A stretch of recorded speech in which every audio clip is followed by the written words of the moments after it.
Right, it's Tuesday the 2nd of June, just coming up for 2 o'clock. It's a nice warm sunny day. We're outside the town hall and you can see Town Hall Square is really busy here today.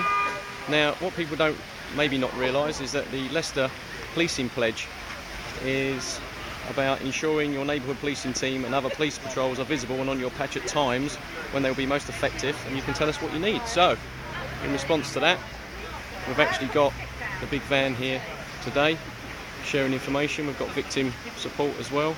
So let's go and talk to PC Matt Linnell about what they're doing today. Hi Matt, how are you? Hi mate, you alright? How you doing? Yeah, good. Can you just tell us a little bit today about what's going on? Yeah, well, every month we have community consultations in the city.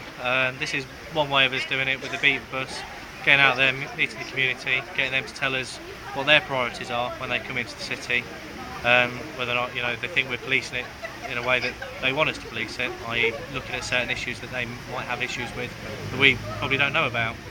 And a lot of them are coming up to us telling us about how begging is a problem, street drinking is a problem, and various forms of antisocial behaviour that sort of upsets them when they come into the city, and they sort of avoid certain areas because of these issues that are coming about. That's really what we sort of do, and after 6 months we collate the information and we draw up a list about where our priorities are going to lie and how we're going to police it for the following 6 months.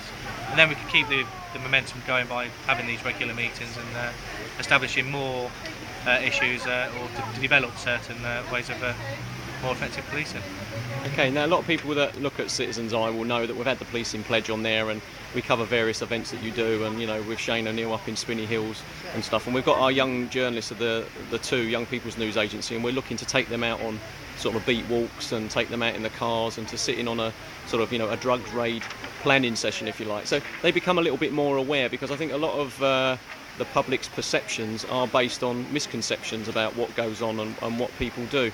Now, one of the things that's important to us, certainly with police officers I've spoken to in the past, is it's not about good news, it's about positive news. I think the mainstream media covers a lot of the negative things or a lot of the crime stuff. I mean, do you find something like today really genuinely breaks down barriers with members of the public?